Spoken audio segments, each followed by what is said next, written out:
Olá, seja bem-vindo. Está no ar o Rede Debate pela RCTV, canal 27 da NET Digital. Hoje, 1º de maio de 2017, dia em que a RCTV completa 5 anos de existência.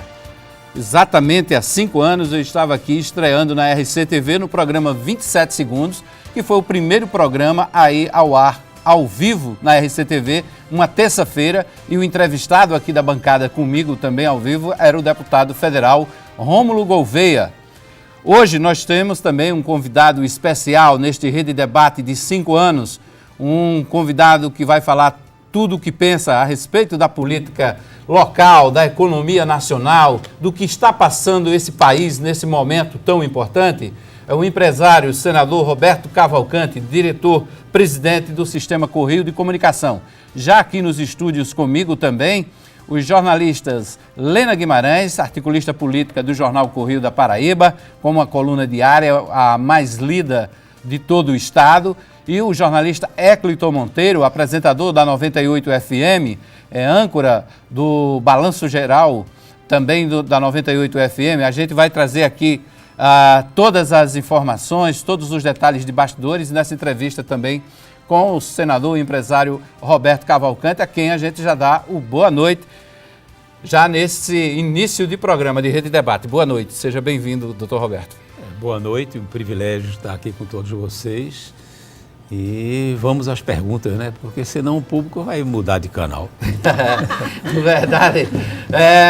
Bem direto, Lena Guimarães, aqui titular do programa Absoluta aqui há muito tempo, né, Lena? Com a gente há muito tempo na RCTV. Lena Guimarães, vamos lá começar a entrevista aqui. Faça as honras da casa. Olha, nesses 5 anos que nós estamos aqui, com certeza hoje vai ser uma noite especialíssima, viu? Porque o doutor Roberto, ele não é só o dono do Sistema Correio de Comunicação, a pessoa, o timoneiro desse grande navio. Ele é um cidadão brasileiro que tem participação ativa, né, na vida nacional, que integra, né, grandes instituições, né, que discutem a questão nacional e pode dar uma contribuição decisiva hoje para o debate sobre os rumos do Brasil, da economia brasileira, para onde nós vamos, para onde a Paraíba vai, além do Sistema Correio. Mas eu vou começar pelo Correio, que é nosso xodó, o xodó de todo mundo, né?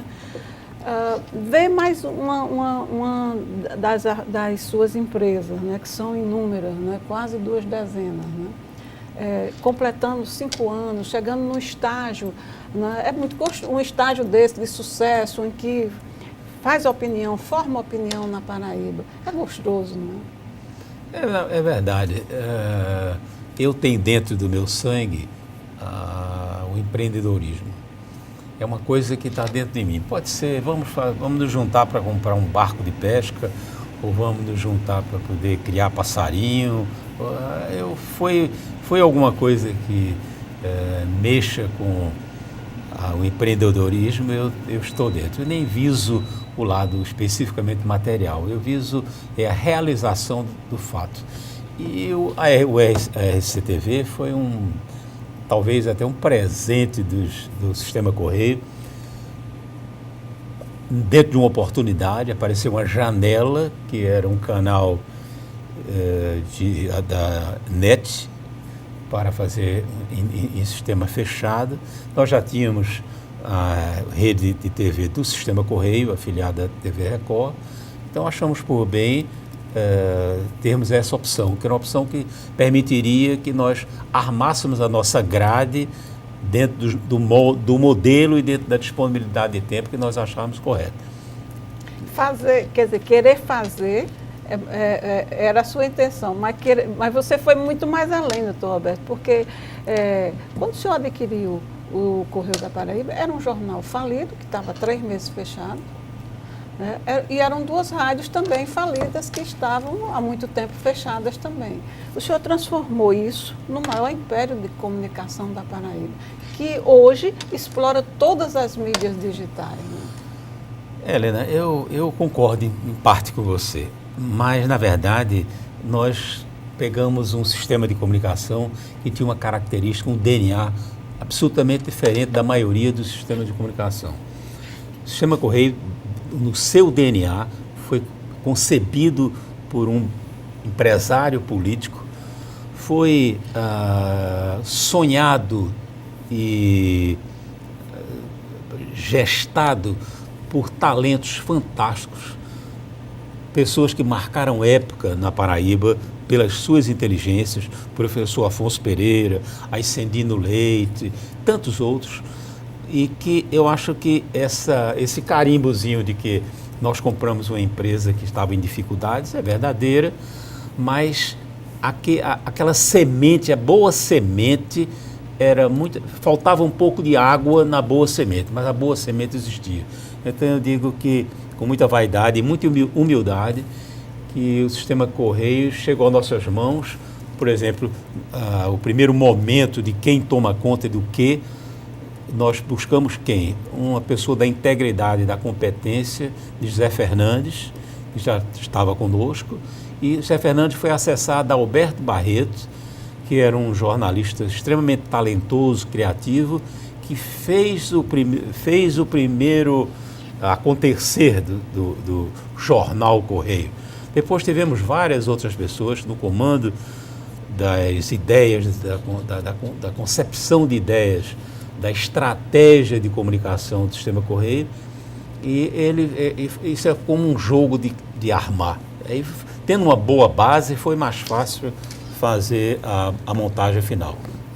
Boa noite, Hermes. Boa noite, doutor Roberto. Boa noite, Lena. Olha, hoje a segunda-feira vai ser bom, porque logo no dia do trabalho botaram aqui o chefe para a gente entrevistar. E o bom é que o programa é ao vivo, não tem isso, aí a gente pode perguntar tudo mesmo, não dá tempo nem ter reclamação, o cara já vai na titela.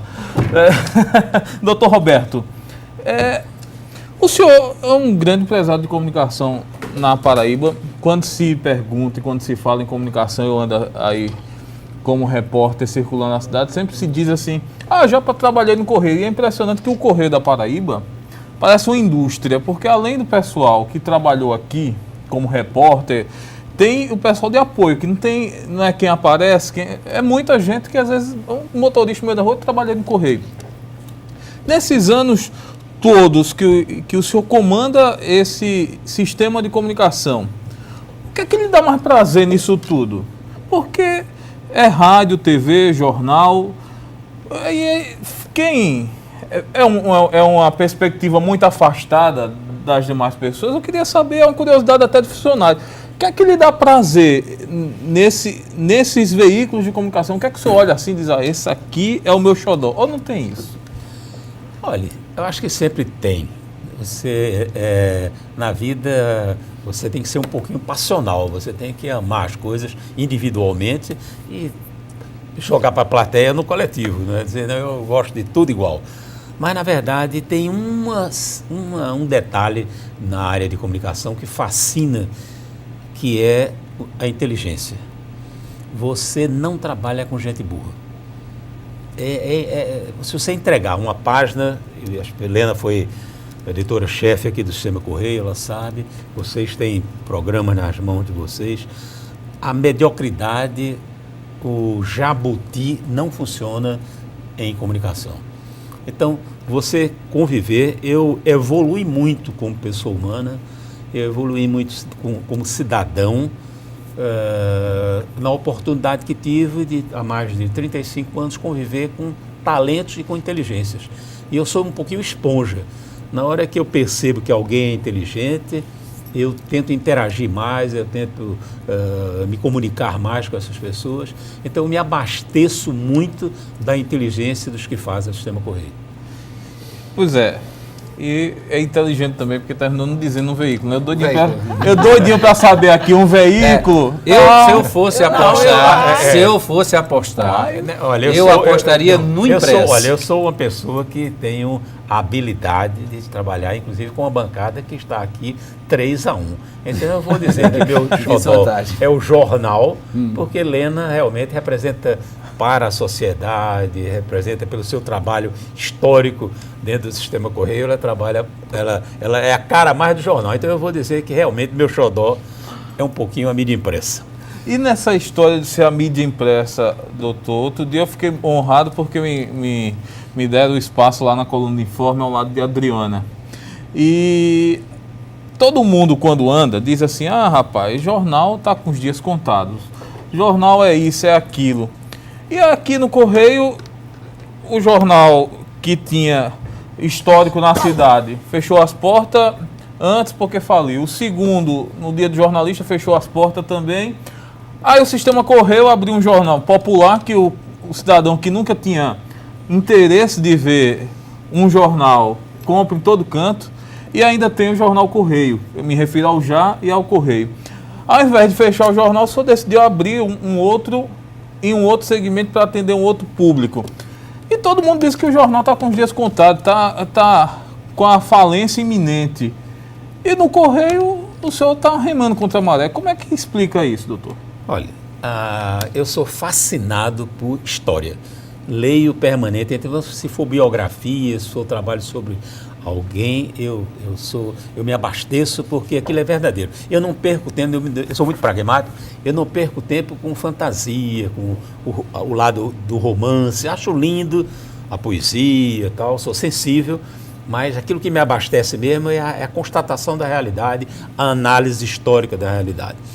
Então eu vou relatar para ti um fato que li recentemente. Recentemente não, ontem. Estou lendo um livro sobre a história de Clemente Mariani, foi um grande empresário e político da Bahia, fez história, foi ministro do país diversas vezes, nasceu em 1900 e foi empresário até vender o Banco da Bahia, que era de propriedade dele, e ter atividades no Polo Petroquímico Camaçari, já nos anos 85, então com mais de 80 anos estava empreendendo. Então eu disse, eu vou me aprofundar e conhecer o perfil desse cidadão. E no meio desse trabalho sobre Clemente Mariani, tem uma análise muito interessante, que é a preocupação, isso nós estamos falando de 1930 em diante, pela perda das mobilizações dos comícios atingidos pelo rádio e atingidos pela televisão. Era essa polêmica que hoje nós estamos travando sobre a continuidade ou não continuidade de uma empresa de mídia impressa, em função fundamentalmente dos custos de produção e distribuição. À época se discutia, na década de 30, sobre o problema dos comícios, a perda de importância dos comícios, das mobilizações de chegada de Rui Barbosa à Bahia, candidato à presidência da República, e como tinha sido essa mobilização. E quem na verdade estava sombreando essas mobilizações era exatamente o rádio, que despontava naquela época fortemente, e depois já nos anos 50 e poucos, a televisão. Então, eu digo da mesma forma, quando você citou que nós atuamos em diversas áreas, você esqueceu de falar também que nós trabalhamos com a revista, sim, que é uma revista impecável e uma revista de uma credibilidade no meio social fantástica, e o Portal Correio, que na verdade é um caminho. Quando eu falo na ancoragem da mídia impressa, eu não estou me referindo somente, estou me referindo também, eu gosto mesmo do papel, gosto de conferir um texto, às vezes chega para mim um texto digitalizado, pela minha geração eu sinto a dificuldade de fazer determinadas correções, porque meu campo visual está mais habituado a ver o campo visual da página inteira, de riscar e tal, mas não é isso. O importante no jornal, e vocês são testemunhas, vocês estão conosco aqui, é a base da informação.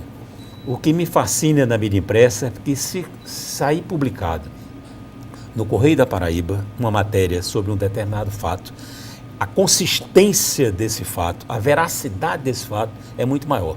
A velocidade da mídia digital, a impessoalidade, a facilidade que você tem de honestos ou desonestos jornalistas colocarem o que quiserem da casa deles instantaneamente é inquestionável. Agora, se você assistir um vídeo sobre um determinado fato, quando você desliga aquele vídeo no seu WhatsApp, você fica questionando, eu repasso isso ou não? Será que isso não é uma montagem? Será que tal?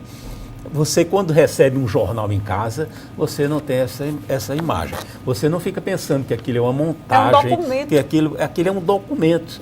Não é à toa que os institutos as associações, os museus, nos Estados Unidos, no mundo todo, colecionam ainda hoje este suposto decadente instrumento de comunicação, mas colecionam. Então, na verdade, eu digo que acredito muito na base da informação. E a base da informação do jornal, da estrutura do jornal, por ser maior, mais pesada, mais... no trato da coisa, eu diria a palavra que está tentando evitar, o trato da coisa de uma forma mais séria, mas é verdade. Então, esse conteúdo será a base de tudo. Se amanhã nós vamos ter via digitalizado vai no satélite, não vai para o G4, o caminho pouco importa. Eu acho por isso que o Sistema Correio tem procurado atuar em todas as facetas, em todos os canais de comunicação. É por isso que eu ainda acredito e constato mundialmente a consistência e o carinho que determinados leitores têm com a mídia impressa. Esse debate sobre o fim do jornal, ele não é novo não, viu? Esse debate em 1800, ele já era feito. Quando o jornal foi o primeiro, né, veículo de comunicação, né, que começou a circular. Depois veio o rádio. Quando o rádio veio, as previsões eram de que com o rádio a notícia era mais instantânea, o jornal ia acabar. Sobreviveu. Passaram a conviver harmonicamente, né? Cada um atingindo o seu público. Depois, quando veio a previsão foi a mesma. Os outros dois vão morrer. Não morreram, eles se reciclaram, né? E sobreviveram. Quando a internet veio, de novo, né? As previsões vêm e eles continuam todos convivendo harmonicamente, atingindo um público diferente. Agora, o que permanece, o que é permanente de lá, desde a criação do primeiro jornal até hoje, é isso que o Dr. Roberto destacou. É a credibilidade que é atestada em todas as pesquisas. Por mais que os outros veículos tenham, as outras mídias tenham evoluído e buscado e perseguido uma qualidade e tendo compromisso com a verdade, mas é o jornal, pelas características todas que ele destacou, pelo esforço, até pela tradição, né, com que se faz aquele produto, o carinho, né, que envolve tudo, é o veículo que tem uma credibilidade inquestionável. O que saiu do jornal é um documento. É um documento. É história, faz história. Deixa eu contar um fato histórico, que é o seguinte: Lena é testemunha e é integrante desse enredo. Quando surgiram as mídias digitais e surgiu o Portal Correio e essas informações, havia dentro do Sistema Correio um ciúme e haviam departamentos. A notícia da televisão era guardada 7 chaves, para poder, quando chegasse o telejornal da noite, aquilo ser uma novidade. O jornal ficava fazendo as suas pesquisas para verificar suas matérias. A rádio, o programa da rádio de meio-dia, ninguém vazava para ele, reciprocamente. Havia uma... Era uma concorrência boa. Era uma concorrência boa, não. Era um negócio assim, paranoico. Hoje em dia você percebe dentro do Sistema Correio a maior naturalidade. Vamos dizer, como eu mesmo às vezes mando para a Sony, que é a nossa atual editora-chefe, eu mando um vídeo que recebi de alguém, uma foto que recebi de alguém. Para onde aquilo vai, eu não estou preocupado se aquilo vai sair no jornal, ou se aquilo vai sair na rádio, se vai sair na televisão, se vai instantaneamente sair no portal. Essa naturalidade no trato da notícia é uma cultura que nós nos habituamos a ela. Ela não é novidade, feito Lena está dizendo, mas ela passou a ter a naturalidade muito recentemente dentro do Sistema Correio, que é uma organização única, tinha acilmada entre os seus departamentos.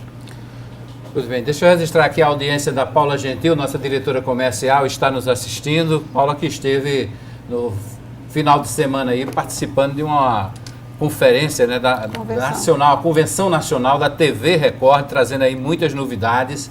A Edileide Vilaça, que está lá em Brasília, também nos assistindo. O Alexandre Bonifácio, também por aqui. O pessoal do Beco Asbep está mandando aqui um abraço para o senador Roberto Cavalcante. Estamos fazendo também a transmissão nessa convergência de mídias e plataformas de trechos da entrevista do empresário pelo Facebook. Lena. Doutor Roberto, o senhor, né, conseguiu evoluir de um jornal e 2 rádios, uma AM, eu acho que era uma AM e uma FM. Era uma AM e uma concessão de FM, não estava instalada. Foi bem. Para esse universo todo, quer dizer, o senhor não ficou lá no passado, o senhor evoluiu. Hoje explora todas as mídias que existem, né? Essa visão, né, de se modernizar e de potencializar, ela chegou nas outras esferas na Paraíba. Por exemplo, na política paraibana, já que o senhor, eu quero mudar um pouquinho, né, quero entrar um pouquinho na política, já que o senhor também caminhou pela política, né, e caminha permanentemente. Né? Olha, a danada da política, ela tem uma dificuldade muito grande de se renovar. Quando Zé Américo era pretenso candidato à presidência da República, era supostamente uma das pessoas que estariam incluídas numa lista tríplice que seria apresentada a Getúlio Vargas para, dentro dessa lista tríplice, indicar um candidato que seria de consenso, para talvez transformar. Isso nós estamos no ano de 1936, 37. Época muito conturbada, o Brasil tinha passado pela Revolução de 30, então era um Brasil talvez mais conturbado, talvez não, com certeza mais conturbado que o Brasil que nós achamos perturbado hoje. E, na verdade, a classe política pensava que Getúlio ia aceitar essa sugestão de ter a chapa de consenso, mas o espírito ditatorial nato de Getúlio fez com que ele cozinhasse isso, quando na verdade ele estava preparando um golpe para se perpetuar no poder. Já tinha sido ex-presidente, já tinha voltado na época da Revolução, e então ele, na verdade, ele cozinhou a classe política para poder se tornar um ditador. As pessoas que têm características ditatoriais, elas sempre procuram enganar o entorno, mas que, na verdade, elas só acreditam nela própria. Então, isso se percebe nacionalmente em todos os estágios. Você percebe candidatos atingidos pela corrupção, pelos desmandos, como é o ex-presidente Lula, e você, no fundo, você ainda o avista querendo que ele seja de novo o salvador daquilo que ele destruiu.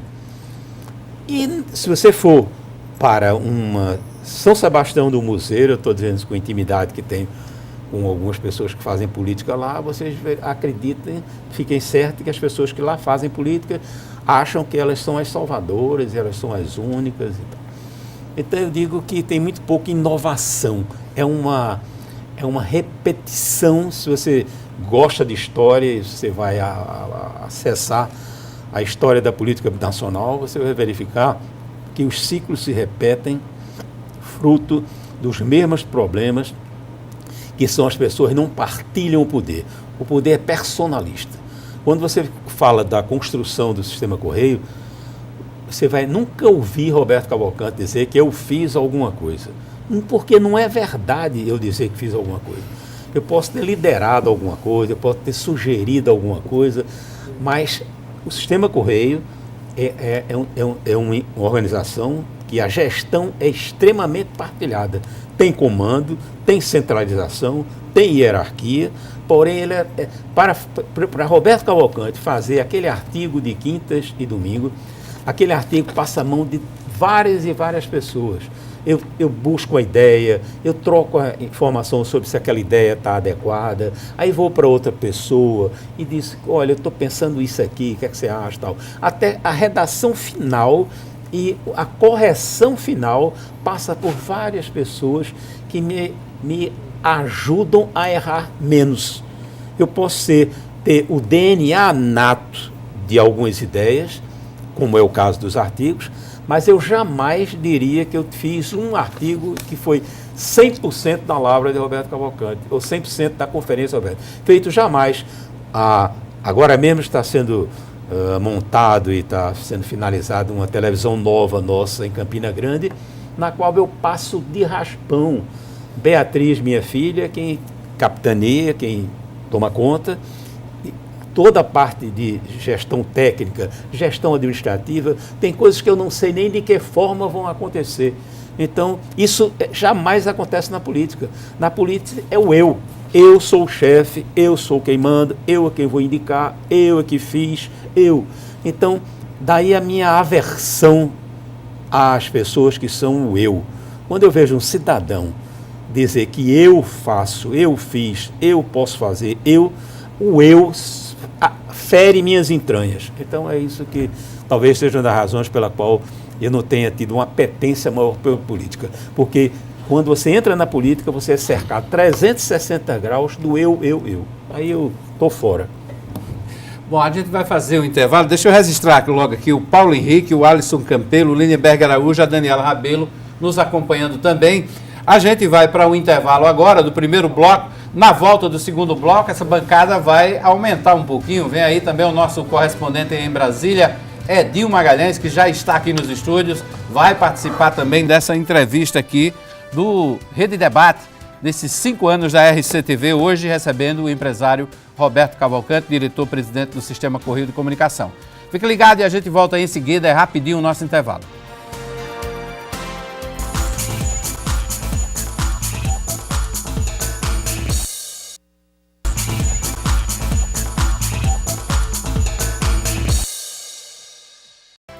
De volta com o Rede Debate pela RCTV, segundo bloco do programa desta segunda-feira, ao vivo, aqui nos estúdios da RCTV, recebendo o empresário Roberto Cavalcante, diretor-presidente do Sistema Correio. Como eu avisei, a bancada aumentou um pouquinho, nós estamos recebendo também nos estúdios Edinho Magalhães, que é o nosso parceiro correspondente lá em Brasília, trazendo as informações ao vivo, sempre com as participações no 27 segundos, no Rede Debate, também na 98 FM e na TV Correio, sempre ao vivo. Edinho Magalhães, boa noite, prazer tê-lo aqui. Boa noite, Hermes, boa noite a todos que nos veem, nos ouvem. É um prazer estar novamente em João Pessoa, direto dos estúdios da RCTV. Hoje, nessa data especial, os 5 anos da televisão, com muito prazer e satisfação que eu faço parte dessa equipe, direto de Brasília, cobrindo a bancada federal paraibana de Brasília para João Pessoa, Campina Grande, para todo o estado também pela TV Correio. Uma bancada bastante atuante, 12 deputados e 3 senadores, que temos essa missão de poder cobrir a atuação do mandato parlamentar de cada um deles. E para mim, em especial, nessa data, poder estar aqui dividindo essa bancada, com muito prazer, privilégio e satisfação ao lado do empresário Dr. Roberto Cavalcante, que foi senador da República, que já esteve em Brasília, ocupou aquela tribuna do tapete azul e defendeu os interesses da Paraíba e dos paraibanos. Também ao lado de Lena Guimarães, que quando eu comecei no jornal, ela ascendeu a figura de editora do jornal Correio da Paraíba, que já era líder naquela época de vendas, de leitores e de tiragem, né? Essa liderança que vem até hoje, notoriamente. E agora, mais recentemente, com o colega Hector Monteiro, que é a voz dos rádios, levando assuntos gerais da política para também toda João Pessoa e toda a Paraíba. Para mim, é um prazer, uma honra, Hermes, poder estar aqui ao lado dessa bancada campeã de audiência e do empresário Dr. Roberto Cavalcante. Pois é, vamos voltar à nossa sabatina aqui da segunda-feira. Lena Guimarães, vamos lá. Doutor Roberto, o senhor falou no estilo de fazer política que o senhor não apoia, não aprova. O estilo Getúlio Vargas, aquele estilo coronelista, ditatorial, egoísta, centrado na figura deles. E o senhor deu Getúlio como exemplo daquilo que não mudou, desse estilo que permanece e persiste na política. O senhor diria que essa resistência, né, de mudar na política, que levou o país a essa situação de hoje, por exemplo, nós enfrentarmos uma crise econômica enorme, além de uma crise ética, né, tão significativa e danosa quanto a econômica, né? Você usou um termo aí do coronelismo, que representou uma época na história brasileira, se enfraqueceu após 1930, mas você verifica que ele mudou de nome. Deixou de ser coronel para ser chefe político de alguma forma, até da esquerda. A esquerda adota o sistema do coronelismo a pleno. É muito fácil você identificar que pessoas são donas do partido, ou pessoas são donas da opinião. Então eu acho que o grande mal da política, talvez não seja brasileiro, é que está no conceito de que o cidadão, quando adentra na política, e você percebe isso com muita clareza, ele não qualifica os outros. Existem 3 estágios de políticos. Aquele que atuam com certa moderação, existem aqueles que desqualificam os outros permanentemente. Vamos dizer, o argumento básico dele é a desclassificação do outro. A um cidadão como esse, você perguntar sobre Roberto, ele vai dizer, é uma pessoa boa, um empresário e tal, mas é careca, é baixinho, é não sei o que lá. Ele tem que dar um elogio bem superficial e lá no fundo ele tem que desqualificar, porque ele enxerga sempre o cidadão que está na política, quer seja vereador, quer seja presidente da República, como um concorrente nato. Ele pode não estar sendo concorrente no momento presente, mas ele acha sempre que aquele cidadão vai sombrear. Porque a cabeça do político, ele só raciocina na política. Talvez como carimbando do empresário, ele só raciocina empresarialmente. O político, ele raciocina e dorme, acorda politicando. O empresário dorme e acorda empreendendo ou escapando de um país como é no caso o empresariado brasileiro. Então, eu diria que talvez um dos grandes trabalhos que Edinho possa fazer em Brasília, eu aí sinalizei aqui na hora que ele se apresentou, de cobrir Brasília, tem uma palavrinha que tem as mesmas 6 letras, mas talvez seja muito mais importante para o seu trabalho, que é cobrar o Brasília. Na hora que você for fazer um trabalho de cobrir, você vai ver colunismo social de Brasília na política. Eu acho que o Sistema Correio não pode perder tempo com os seus leitores, com os seus ouvintes, com os seus telespectadores, para ouvir a cobertura. Deputado tal fez isso, deputado tal fez aquilo, senador tal fez aquilo. Isso é flor de laranja. Então, cobrar. Eu acho que são as mesmas 6 letras.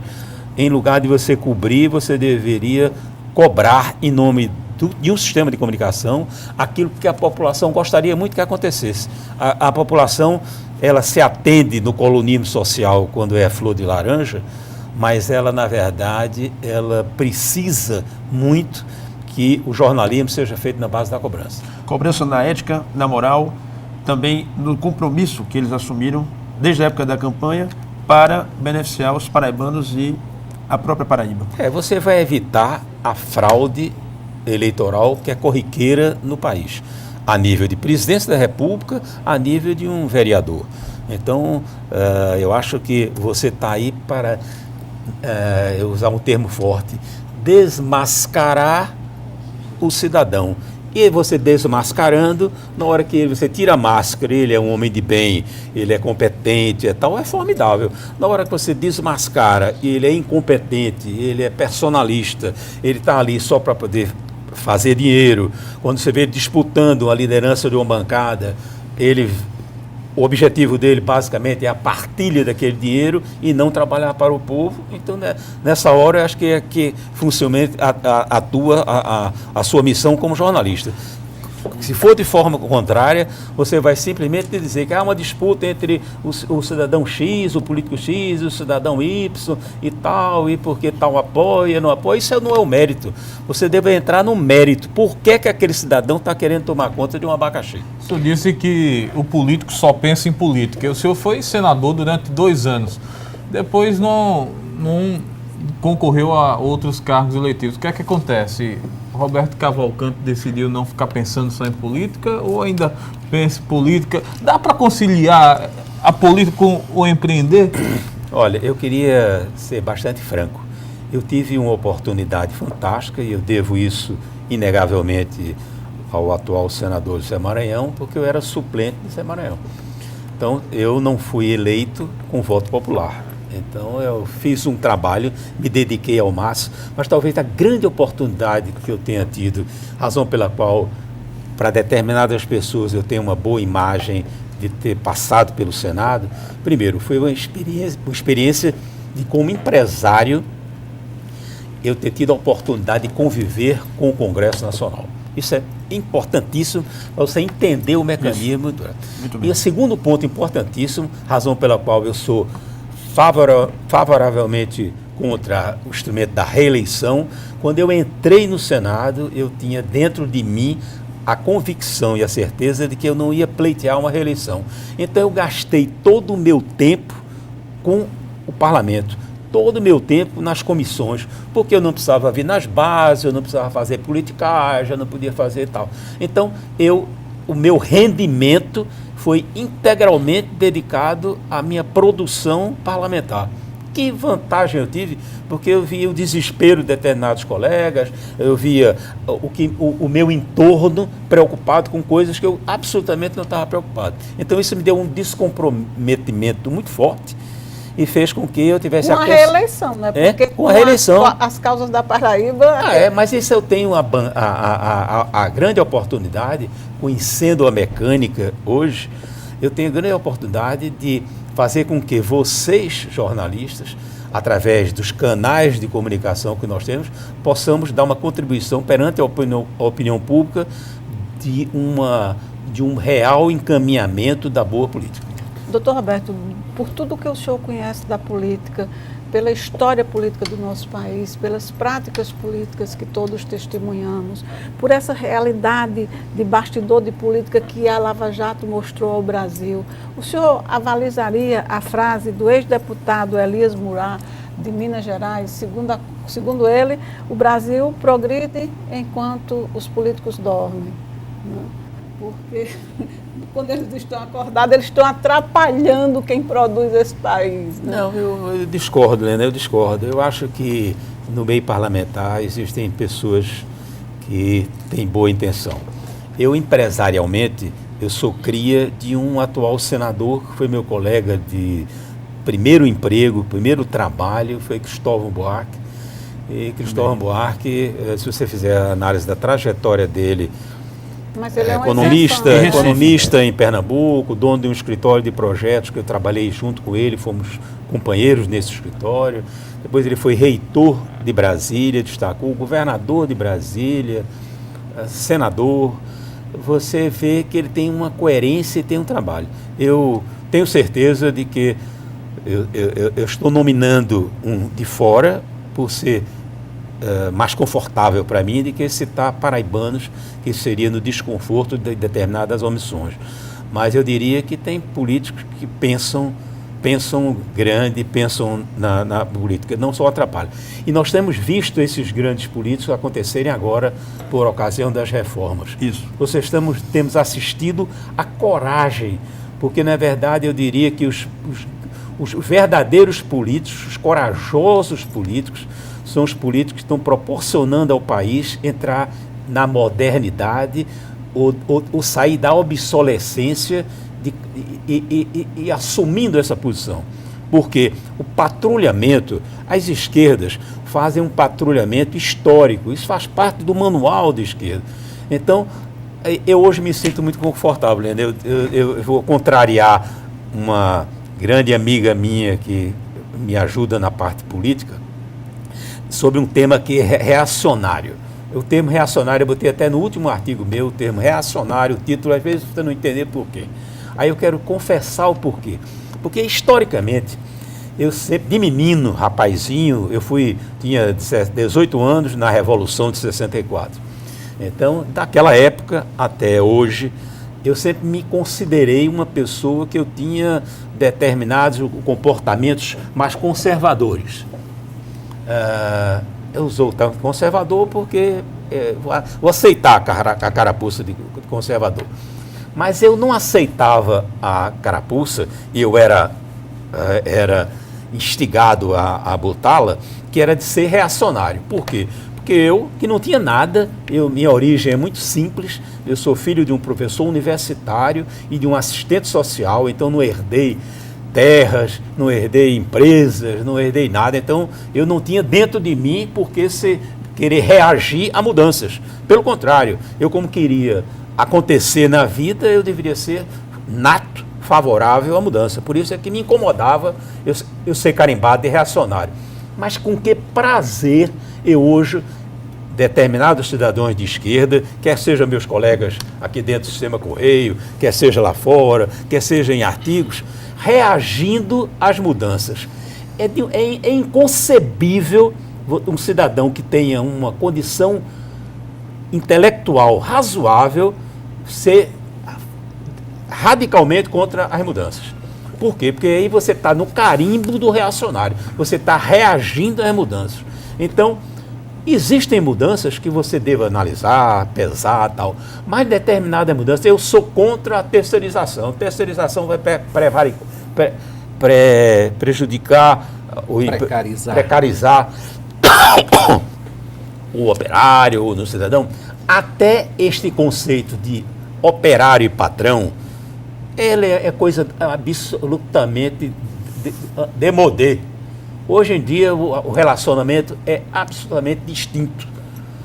E você, por exemplo, na reforma trabalhista, você se contrária, dentro das tecnologias que nós temos hoje, a fazer com que haja a possibilidade de você, conversando com o seu parceiro de trabalho, dizer, não, você vem para o trabalho aqui na segunda e terça, não venha na quarta e na quinta, porque você, é mais fácil, você fica em casa e fica fazendo. Hoje a legislação trabalhista, da forma que está sendo mudada, ela é absolutamente burra e estanque. Ela não permite que você flexibilize nada. Trata todos de forma igualitária. Não permite exceções, a não ser que haja X ou Y. É uma coisa que é inegociável. E anacrônico. Enquanto você assiste países como os Estados Unidos, que não tem relação formal trabalhista nenhuma, e é o maior país do mundo. Então, eu tô achando graça e estou tendo o privilégio hoje de chamar esses supostos intelectuais, esses supostos esquerdistas, de reacionário. Eles são reacionários de hoje, feito talvez eu tenha sido no passado. Eu tenho hoje o prazer e o privilégio de chamá-los de reacionários, porque estão reagindo a coisas óbvias, a mudanças necessárias. E ainda vou vociferar mais uma coisa, que eu estou até errado, mas é bom porque dá audiência. Que é o seguinte, das reformas, você sabe qual é a que menos me preocupa? É a mais difícil de ser feita. A política? Não, tributária. É a reforma previdenciária. Você sabe por quê? Porque como empresário, eu tenho uma absoluta certeza que o país se tornará inviável se não for feita. Então, existem aquelas coisas que, não, para terceirização vai beneficiar X ou beneficiar Y, discute-se aquilo e tal. Não, porque flexibilizar as leis trabalhistas vai beneficiar X ou Y, tudo bem. Só que a Previdência, se não forem feitas as modificações necessárias, e eu sou absolutamente aberto a se conversar, a se esgotar o tema ao extremo, para que haja um consenso, mas na hora que uma pessoa chega para mim e diz, eu sou contrário à flexibilização trabalhista, eu sou contrário à terceirização, eu sou contrário à reforma da Previdência, trata-se de uma pessoa desqualificada. Eu considero o político que hoje estiver formalmente contra, radicalmente contra, é desqualificado. Até porque ele não sabe fazer política. Política se faz com jeito, se faz com negociação, se faz com bom senso.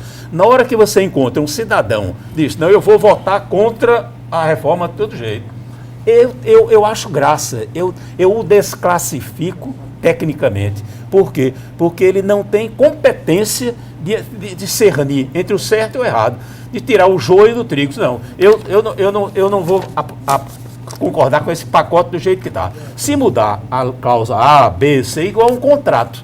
Hoje o que se está discutindo são contratos de vida, contratos de salvação do país, contrato de permanência do país que se torne progressivamente menos desatualizado. O Brasil passou 70 anos se desatualizando, desatualizando e o mundo todo avançando. Então, parte dessas reformas estão feitas. Agora, eu acho graça.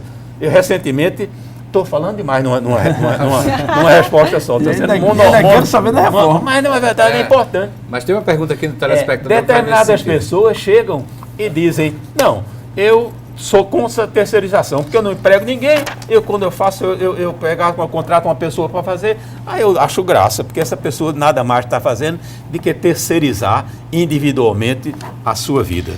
Mas eu vou me calar, senão fica monólogo. Deixa eu passar aqui para o telespectador, que ele está fazendo uma pergunta também sobre reforma. Está perguntando, o Alisson Campelo está perguntando, o senhor como empresário político, com experiência já no Congresso Nacional, qual a reforma mais importante na sua visão? Previdenciária, política, trabalhista ou a tributária? Eu não tenho a menor dúvida que é a política. É a mãe de todas as reformas? Porque toda essa crise é política. Se o Brasil não estivesse passando por uma crise política, fruto dos desmandos políticos, fruto das gestões políticas, fruto do modelo eleitoral, vamos dizer, tudo é consequência. Então eu diria que você tendo uma reforma política que dê ao país uma representatividade correta, você automaticamente, a reforma tributária, a reforma fiscal, essas todas acontecerão com bom senso. O que, na verdade, eu estou querendo deixar bem claro é que o oportunismo, o fisiologismo é uma coisa vergonhosa na classe política. Você pega determinado cidadão que você conheceu ele de menino, sabe como ele pensa, você sabe a família dele como pensa, e se ele por um oportunismo eleitoral, ele se entrincheira numa posição contrária. Ele diz, não, eu vou ser contra a reforma. Por quê? Porque tem um grupo que já ocupou o espaço de ser favorável à reforma. Então ele diz, não, eu vou pegar, vão ter muitos insatisfeitos, então eu vou ficar com essa outra porção aqui, para poder, quando chegarem as eleições, eu me apropriar deste patrimônio eleitoral aí. Nada mais diferente do que isso. Oportunismo baixo, vergonhoso, mas a população nossa brasileira, principalmente nordestina, é menos esclarecida, mas pouco a pouco, até as famosas redes sociais, que tanta sombra faz sobre o sistema Correio, eu acho que ela vai nos dar esse privilégio de ter uma sociedade mais esclarecida, mais informada, para poder, quando chegar o momento das eleições, saber discernir entre o oportunismo político e a capacitação política. Roberto, eu até dava um desconto a esses políticos, eu achava que alguns não estavam sequer estudando essas matérias que estavam sendo votadas e estavam dando opiniões porque não conheciam bem o texto, estavam por ouvir dizer ou seguir na liderança, né? Mas principalmente porque, por exemplo, até hoje ninguém falou num grande benefício que a reforma que Temer mandou lá e a Câmara já aprovou, né? Agora está no Senado, né? Para as mulheres, proíbe, pune salário desigual para homens e mulheres, né? Brancos, negros e pardos, por etnia e por idade, né? Para pessoas que exercem a mesma função, porque hoje, na maioria das empresas, mulheres e homens que ocupam a mesma função têm salários diferenciados. A mulher chega no máximo a 70%, 75% do salário de um homem. Essa lei, ela proíbe isso, ela vai punir a empresa que tratar a mulher diferente, e ninguém diz isso. E ninguém consegue dizer, aliás, eu vou repetir aqui um argumento de Dr. Roosevelt Vitor, um advogado que a Paraíba toda conhece, porque ele é brilhante, né? Aliás, ele é suplente de senador. Isso. E ele me dizia uma coisa hoje, ele disse, você já ouviu alguém apontar um artigo, diz assim, a lei retira direito, apontar um artigo, né, que retira os direitos? Marlena, a tese é desqualificar o tema. Eu sou contra as reformas. Pronto, contra a reforma. Não interessa qual é contra. Aí diz, estão comigo a igreja, estão comigo a OAB, estão comigo tal, que é falso.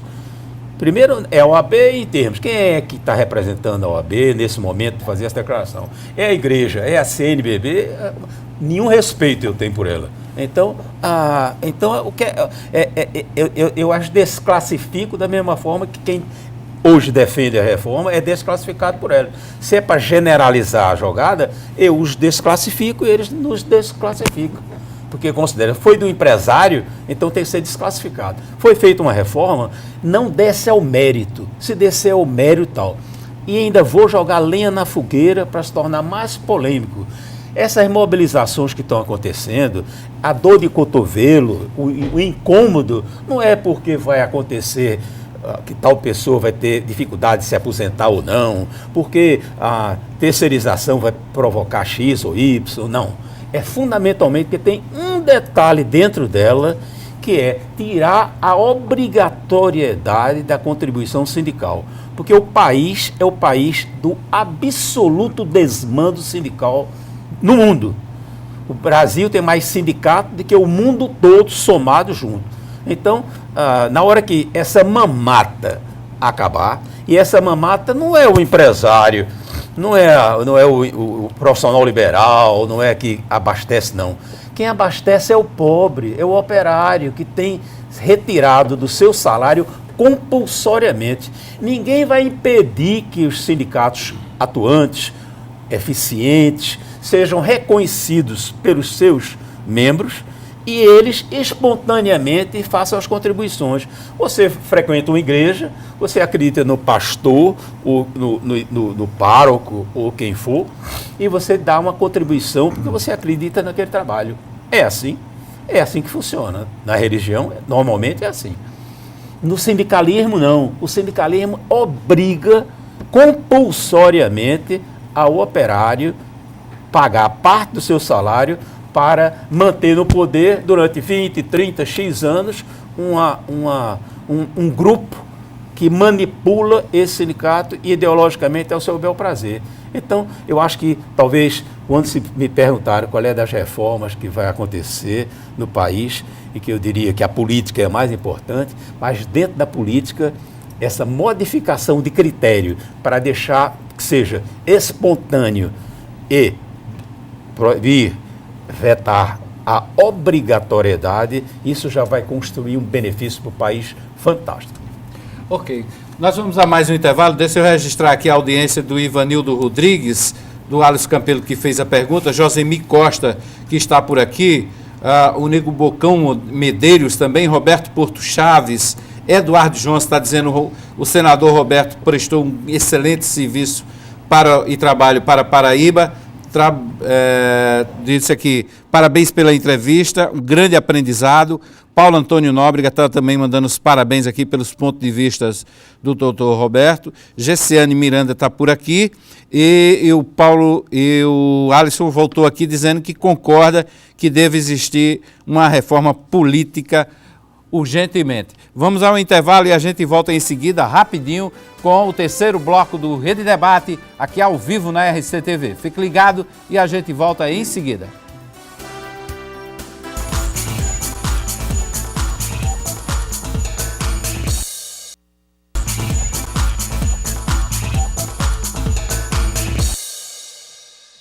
De volta com o Rede Debate pela RCTV, terceiro bloco do programa. Já direto para as perguntas ao empresário Roberto Cavalcante. Edinho Magalhães, você começa. Pois não, doutor Roberto. A Câmara dos Deputados vai se debruçar essa semana no tema da reforma política que o senhor tinha comentado e concordo que seja aí a mãe de todas as reformas, tão necessária quanto importante. E para quem está em casa poder entender, existem duas situações com relação à reforma política para ser abordada. Primeiro, as regras com relação ao quadro político em si. Quantos partidos devem existir? Se vai haver cláusula de barreira, suplência de senador, como é que vai ser essa questão do jogo político. Mas também tem a reforma do sistema eleitoral. Essa que eu considero mais grave, porque pelo que está posto, pelo que estamos vendo aí nos últimos anos, a regra faliu, não deu certo. O modelo atual é propício à corrupção, né? E nós estamos vendo aí, inclusive, a ocorrência da Operação Lava Jato. Então, direto ao ponto, na sua opinião, O que poderia ser feito, doutor Roberto, para poder mudar o atual sistema eleitoral, erradicando ou tentando erradicar a corrupção das campanhas eleitorais? Seria financiamento público? Você, quando pratica um esporte, digamos, você, automobilismo, kart, eu já corri de kart, brinquei de kart um dia com você. Isso. Noutra categoria, né? Porque eu sou master, ele é jovem. Eu amador, ele profissional. Então, na verdade, é a mesma coisa que você dizer, quem vai determinar esta regra é o competidor de kart, então ele vai botar. No dia, se ele for um bom piloto de chuva, ele vai botar. No dia que houver chuva, tem prova. No dia que não tiver chuva, não tem prova. E o sentido inverso. Se ele não anda bem na chuva, ele vê. Se tiver nublado, nesse dia não vai haver chuva. Os interesses são absolutamente pessoais para reeleger quem lá está. Então, quem está montando essa estrutura é um Congresso que foi eleito dentro de determinadas normas, que acordou, fruto de um movimento inesperado, o gigantismo da Operação Lava Jato, do jeito que nos chocou, nós cidadãos, nós população, pelo volume de roubo, pelas inconsequências, mas nós como cidadãos também nós assistimos.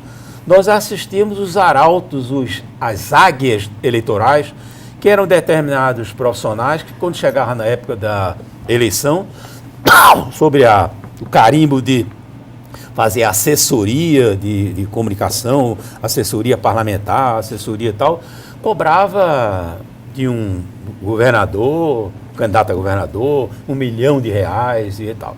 Os números, as agências de propaganda passaram a ter números fantásticos. Você diz, não, ela faz a propaganda da Coca-Cola, faz a propaganda da Nestlé, faz a propaganda dos maiores anunciantes. Isso é fichinha junto do que os políticos gastam para se elegerem. Nós todos, cidadãos brasileiros, eu fiz a conta, escrevi sobre isso, eu nunca entendi como é que um político que vai ter X reais, vamos botar aí, arredondar, R$50 mil de salário por mês, que no final do ano dá R$600 mil, ele gasta 6 milhões para um mandato de 4 anos. Então era um negócio que a gente fazia de conta que não entendia, não prestava atenção e tal. A classe política está desnuda hoje no sentido de como fazer essa parte de financiamento de campanha. Todas as outras modificações vão ser flor de laranja em termos. O ápice da história vai ser o problema do financiamento de campanha. Isso. Esse é que eu acho que tem que ser montado um projeto que tenha uma consciência da necessidade, mas nós brasileiros, o cidadão brasileiro, já contribui com o fundo partidário de uma forma assombrosa. Talvez o que o Brasil arrecada voltado para o fundo partidário, proporcionalmente ao PIB, sejam as maiores arrecadações direcionadas à política do mundo. Então nós já gastamos. O que tem que baixar, na verdade... O que eles querem agora é o fundo eleitoral. É claro, eles vão arranjar, já que eles não vão poder extorquir os doadores, porque os doadores hoje até estão com medo. Você como empresário, chegar uma pessoa e dizer, olha, eu não vou... hoje há uma alegria muito grande na classe empresarial de que você vai escapar da coação, da barganha, da contribuição. Por quê? Porque antigamente era quase, se você se recusasse a contribuir, você estava fugindo da regra. Hoje em dia, como quem contribuiu vai ser preso, então está todo mundo de orelha em pé. Isso. Então a classe política está tentando arranjar uma solução mágica para fazer com que determinados políticos que estão aí carimbados, estão aí identificados como mal comportados, eles são favoráveis a, por exemplo, a lista fechada. Para poder, o partido, você vota no partido, você não sabe quem está votando, e o partido diz não, quem vai ser o primeiro colocado, independente de ter voto ou não ter, porque você vai votar no partido, vai ser o cidadão A, o segundo lugar vai ser o cidadão B e tal. E a sociedade não vai poder, nesse momento, expurgar. Então, existem políticos extremamente conhecidos nacionalmente, que são defensores dessa bandeira, porque no momento presente eles estão carimbados como bandidos. E querem sobreviver. Eles querem sobreviver. Vão se esconder Então, na lista nós temos que tomar um fechada. cuidado muito grande, porque, lamentavelmente, um tema que é seríssimo, que é importantíssimo, que dará saúde política ao país, está sendo discutido num momento inoportuno. Está sendo numa crise. A crise é inimiga da perfeição. Isso. A crise gera o acirramento do oportunismo do salve-se quem puder. Então, um vai dizer, não, se a gente não fizer um financiamento público, vão vir as igrejas evangélicas, vão vir as máfias e vão financiar os bandidos, e os bandidos vão ocupar esses espaços. Tal. Por isso é que eles estão buscando uma forma de fazer com que, como sempre, nós, cidadãos brasileiros, paguemos de alguma forma essa eleição. Agora, que vai ser uma eleição mais comportada do que a passada, vai. Você não vai assistir mais esses grandes marqueteiros cobrarem o que cobravam localmente, estadualmente, nacionalmente, você vai ver. Hoje, eu sou uma pessoa extremamente otimista com o nosso país. Então, eu acho que nós estamos ultrapassando uma fase terrível, a economia está extremamente abalada, mas existe uma causa maior, que é um relativo saneamento, uma tentativa de saneamento em todos os aspectos. Mas o senhor é contra o financiamento público? Eu sou de forma a ser comedida. Qual é o valor do financiamento público? Fique certo que você, cidadão, que está fazendo a pergunta, Edinho, você vai pagar por isso. É lógico. Então, quanto é que nós. você está disposto a pagar para eleger alguém? Eles estão dizendo. Porque se é proibido a iniciativa privada poder Tem uma fazer agora proposta já, né? a doação, se não for com o fundo eleitoral, como é que seria? Qual é essa proposta? Não, o governo, vamos dizer, se vai ser dentro do que está aparentando ser construído pela classe política, o cidadão paga o imposto e tal, e dentro da arrecadação nacional vai dirigir parte, 1%, X% dessa arrecadação vai migrar para pagar as despesas eleitorais, que eu sou totalmente contrário. Que é o fundo Brasil eleitoral. não paga educação, o Brasil não paga saúde, isso. você não tem transporte, não tem segurança e tal, aí vai pagar a eleição de político? Paciência, eu sou contrário. O cálculo que eles estão fazendo é mais ou menos assim. O que foi gasto na eleição passada se divide pelo número de eleitores, certo? E, então, os eleitores da eleição passada, né? Aí você descobriu o custo da campanha. Mas com os marqueteiros todos, com aqueles números Não, milionários? aqueles números que estão lá, porque a campanha não custou aquilo. Aquilo que está no TSE, é uma fração do que eles realmente gastaram. É uma fraude, é uma fraude consciente. É a questão, são os números oficiais. Certo? Então, eles pegam o custo, eles já têm esse número, tem o custo de todas as campanhas no país. Tem. Certo? E o número de eleitores que tinha lá. Então, ele chegou a um valor por eleitor. A campanha custou, vamos dizer, R$5 por eleitor. Quantos eleitores tem nas eleições de 2018? Tanto. Então, multiplica por 5 o número de eleitores e esse vai ser o fundo partidário. Eu ouvi dizer que agora, chegava a 800 milhões de reais. 800 milhões não, é muito mais. É o atual. É o fundo partidário. Isso é o fundo partidário. Razão pela qual, Leninha, me desculpe estar interrompendo, razão pela qual existe essa salada, 30 e tantos legendas. 33 partidos registrados. políticos. E cada um tem seu dono. E seu dono, para poder ceder um feudo. minuto, cobra tanto de quem quiser comprar esse minuto. É um absurdo de cara esse valor. Mas isso o Brasil sabe, o Brasil nós todos sabemos, mas isso faz parte da regra e nós aceitamos. Então, qualquer país sério do mundo tem o quê? 4, 5 partidos? Minimamente sério. E se fez um modelo democrático é Estados Unidos. O cara pode esculhambar, querer falar tal, mas moeda é o dólar, economia é americana, podem achar que eu sou o que for, mas isso é a realidade. A referência democrática é Estados Unidos. E você pegar, você assiste há quantos anos? Desde que há 70 anos eu garanto que são 2 partidos que dominam as eleições norte-americanas. E ninguém está lá preocupado em fazer dentro dos Estados Unidos, deixar de ser 2 para ser 42, para poder superar o Brasil. É verdade. Então, O que há, na hora que é o mesmo problema que vai acontecer com os sindicatos. Na hora que você esvaziar essa benesse, mina de ouro. essa benesse, esse baú dourado que é o fundo partidário, você vai a mesma coisa da contribuição sindical obrigatória. Na hora que você disser, não, a contribuição é voluntária, tudo bem. Na hora que você quiser fundar um partido e dizer que é voluntário, você eleitor, você vai lá e dá, porque você acha que doutor Roberto, doutor Pedro, doutor Antônio, doutor X é merecedor de presidente do partido, tudo bem. Mas o que você assiste hoje é a briga. Por que tem a briga aqui na Paraíba para o comando do PMDB? Por que tem aqui na Paraíba a briga por não sei o que lá? Por que quando você percebe um cidadão que não está confortavelmente no partido, ele ou cria um novo partido ou se filia a um outro partido? Por que essa inconsistência partidária ideológica? Nada. O Brasil perdeu as referências ideológicas. O Brasil, uma salada de fruta com 30 e tantos partidos, você não sabe quem é quem você está votando, o que é que ele pensa. E ele pode mudar. Um momento ele é democrata, outro momento ele é não democrata. Não, basta, para quem duvidar disso, basta entrar no site do TRE e pegar as coligações das eleições passadas.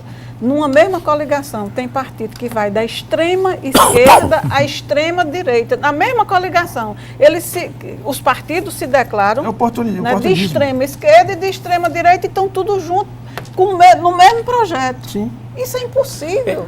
Isso historicamente aconteceu no país e acontece em outros países, que em momentos na qual há uma necessidade de uma pacificação. Você tem uma reabertura democrática. Isso aconteceu no Brasil na abertura democrática. Você, para determinados políticos, durante foram eleitos... O governo militar, né, do bipartidarismo, né? Isso depois do bipartidarismo, exatamente, mas na mudança. Você pega pessoas que tinham sido caçadas, que voltaram, tem pessoas tal. Então, você assistiu que essas pessoas foram votadas por pessoas que tinham ideologicamente um pensamento e pessoas que tinham outro pensamento. Por quê? Porque achavam que, acima de tudo isso, a normalização democrática era mais importante do que tudo. E eu concordo. Só que nós estamos, há quantos anos? Essa abertura democrática foi Tancredo, a eleição de Tancredo. Para cá, passados o quê? 30 anos. Mais de 30 Mais de anos. 30. E o Brasil mantém a chama acesa da dualidade partidária. Você nunca está num partido achando que você está, porque se eu brigar com o presidente do partido, se eu não brigar, eu vou sair. Não. Hoje você não sair de um partido e ir para outro e fazer não sei o que lá, não tem o menor peso. Por quê? Porque até o cidadão, o eleitor, ele é descrente de forma tão intensa da classe política, que para ele vota porque o jeito do cara, que é o discurso do cara, porque recebeu um dinheiro para votar e tal. Então, eu acho que... tudo desinteressante. Vou só confirmar isso que você está dizendo. Eu, como jornalista, como repórter, nunca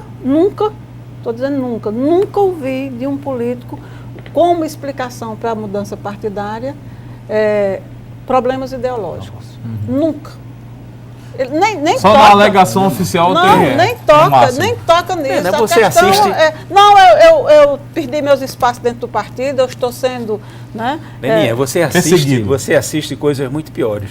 Você assiste cidadãos que fazem historicamente parte de um partido na qual ele deveria dedicar a sua integridade ideológica e que esse partido momentaneamente está no poder.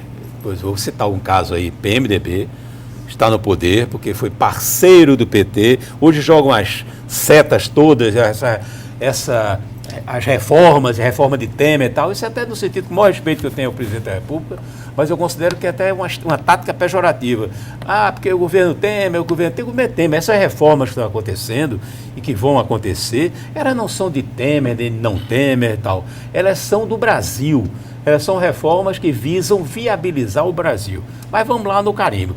Então, o cidadão é filiado ao partido do presidente da República, num momento crucial, que é a liderança e a votação de determinados momentos determinadas modificações, determinadas reformas, esse cidadão, por conveniência oportunista, local, ele diz, não, eu não voto não, eu voto contra.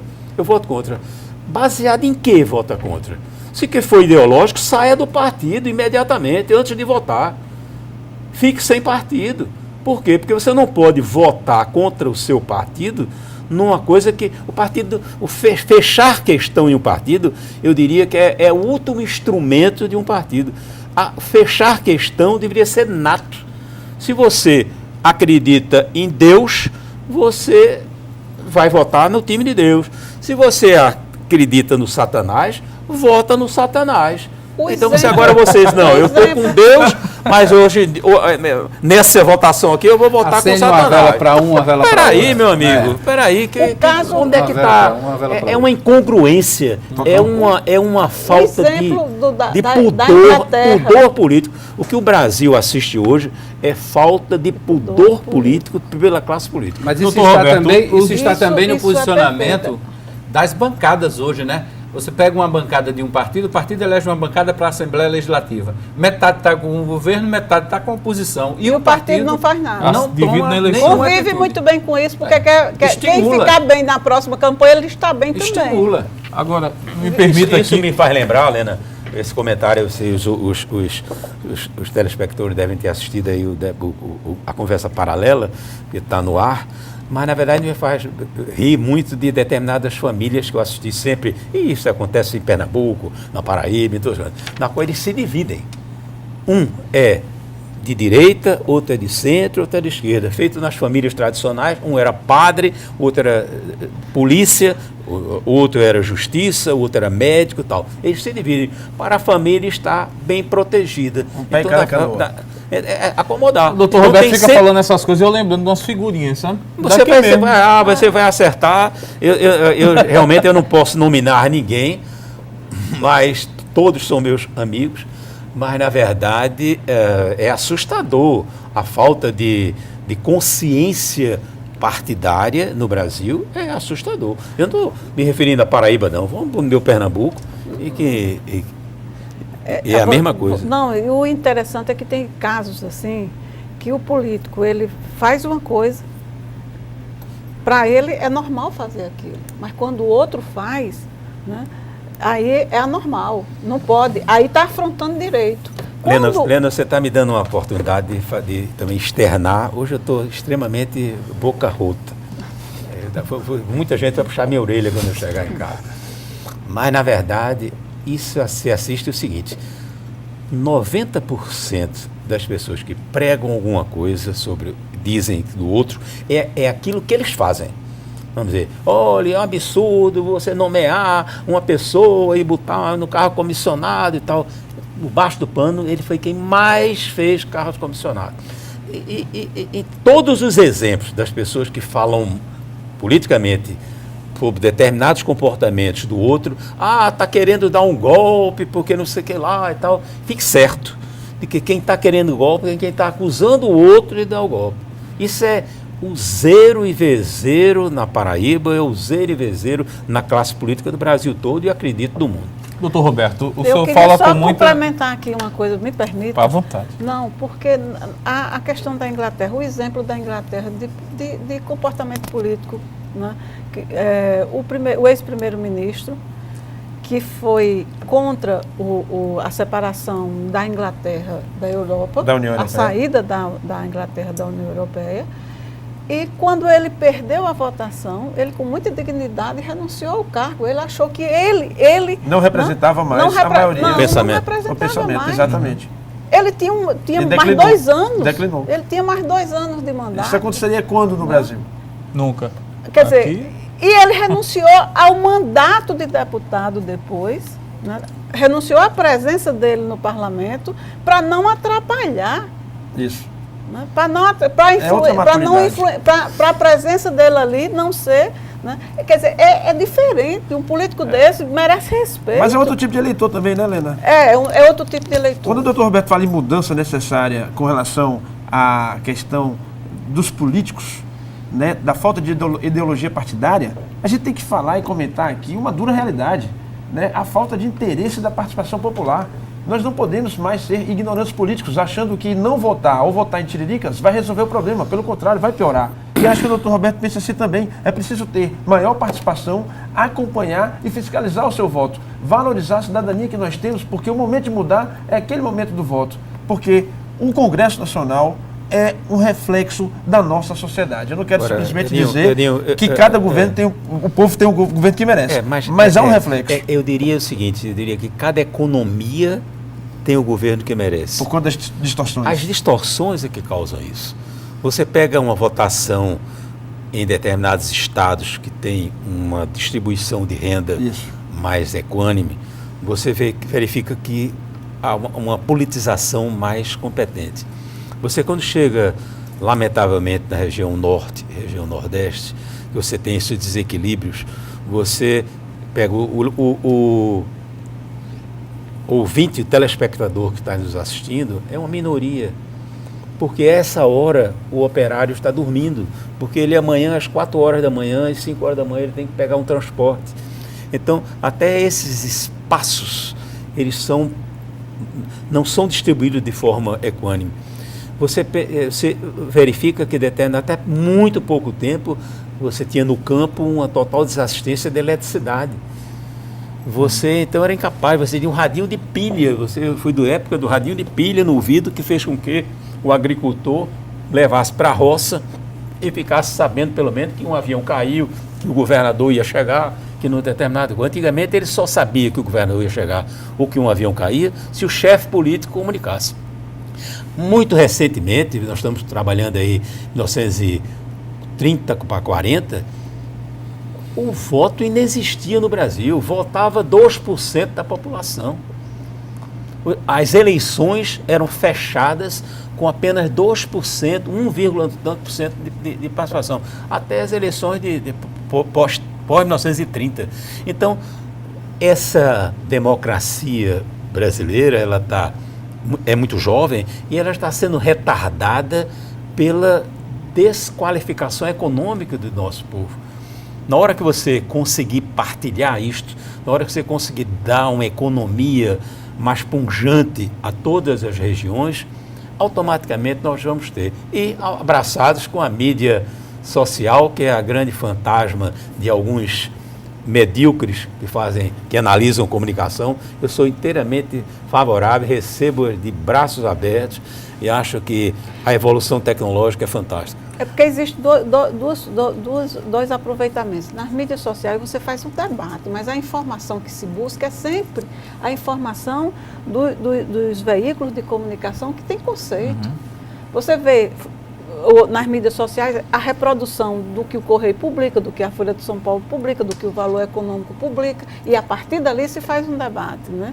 Mas a base do debate continua sendo os veículos que têm credibilidade. Os que não têm credibilidade fazem aquela divulgação, aquela propaganda, são usados para propaganda, né? Os que são partidários. É o reme-reme, que cria dificuldade para oferecer facilidade. Exatamente. Essa constatação que a Helena faz, ela se deu e se dá muito fortemente a cada dia na rádio. A rádio pauta, vamos dizer, o jornal pauta as rádios, a rádio pauta a sociedade. Isso. Porque o instrumento rádio é dos poucos instrumentos que você consegue fazer alguma outra atividade física sem risco e participando de um noticiário. Se você estiver recebendo mensagens de WhatsApp, de qualquer Instagram, Facebook, qualquer redes todas, você vai ter que tirar a visão, olhar, e você estiver dirigindo, você bate. Vários e vários acidentes de trânsito no país como um todo são frutos exatamente dessa modernidade que são os instrumentos portáteis de comunicação. A rádio não, a rádio você está ali ouvindo um informativo, você está ouvindo um programa.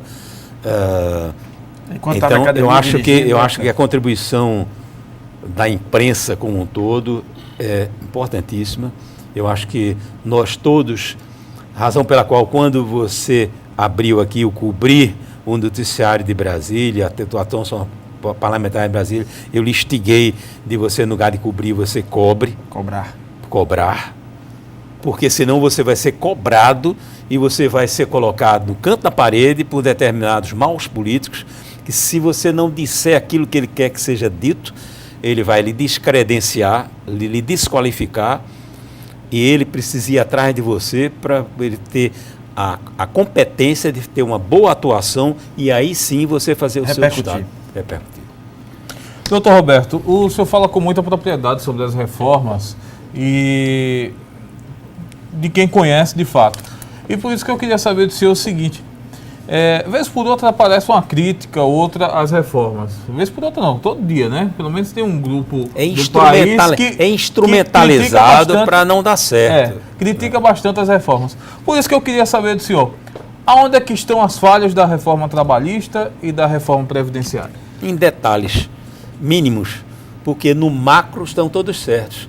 Porque é vendida uma imagem, no tocante da reforma trabalhista, por exemplo, de que foram perdas de direitos, Não, eu nunca assisti um opositor da reforma chegar e dizer, como foi dito há poucos minutos atrás por Lena, o artigo tal, parágrafo tal, eu sou contrário, por isso. Se fosse modificado da forma X, eu seria favorável. Não. Você carimba ser contra. Você, na verdade, bota um manto de incerteza, a população é muito mal informada. Eu tenho um sobrinho que tem uma deficiência auditiva forte, e em vez de quando ele me manda, tio, olha, eu estou preocupado, porque eu não sei o que lá, esse meu filho, você deve estar com influência perniciosa ao seu lado, porque o que está acontecendo não é isso que estão dizendo a você que está acontecendo. Então, na verdade, a população é manipulada pela sua, com todo respeito, santa ignorância, mas ela é manipulada. Então, a falta de esclarecimento da população permite que determinados ideólogos, determinados políticos ou determinados articulistas que têm ideologias distintas Faltem. E no momento brasileiro, o Brasil está pautado no quanto pior, melhor. Isso. Eu assisti discurso de parlamentares do PT atualmente desclassificando o país, de que não está havendo investimentos estrangeiros, é mentira, de que a economia não está se equilibrando, e é mentira que está equilibrando, de que a balança comercial do país está desequilibrada, é mentira que está equilibrada, cada vez mais favorável ao país. Todos os itens que genericamente acusam o país, ela, na verdade, nós temos um desemprego fantástico, fruto de uma herança que está acontecendo. Só a Odebrecht, uma empresa do Brasil, demitiu mais de 100 mil pessoas. Por quê? Porque ela era uma empresa que se especializou na ladroagem. Então, era gigantismo, nós nos envaidecíamos porque tínhamos uma multinacional brasileira, a Odebrecht, construtora fantástica e tal. Eu conheci a Odebrecht da época de Dr. Norberto Odebrecht, era realmente uma empresa fantástica, mas com 3 gerações ela apodreceu e foi forçada agora a demitir 100 mil pessoas. É culpa do Sérgio Moro, que demitiu 100 mil pessoas no Brasil? Não, é culpa de uma empresa que, em cumplicidade com um governo extremamente corrupto, pintou e bordou no mundo. A Odebrecht não roubou aqui no Brasil, não. Eu estive recentemente no Peru, está a maior confusão da Odebrecht no Peru. Então, elas se especializaram em serem multinacionais brasileiras, que lamentavelmente, diferente de outras grandes multinacionais brasileiras, Ambev é uma, e tem várias outras empresas brasileiras fantásticas, sérias, que se dedicam ao mercado. E outras enveredaram para o oportunismo, para a corrupção, e aí se tornaram gigantes. Agora, perder 100 mil funcionários da Odebrecht é salutar para o Brasil. É um momento de desempregar 100 mil pais de família. Lamento, sem dúvida. Mas essa geração dessas 100 mil pessoas, elas estavam sendo alavancadas pela corrupção. Aí, paciência, a gente vai conviver.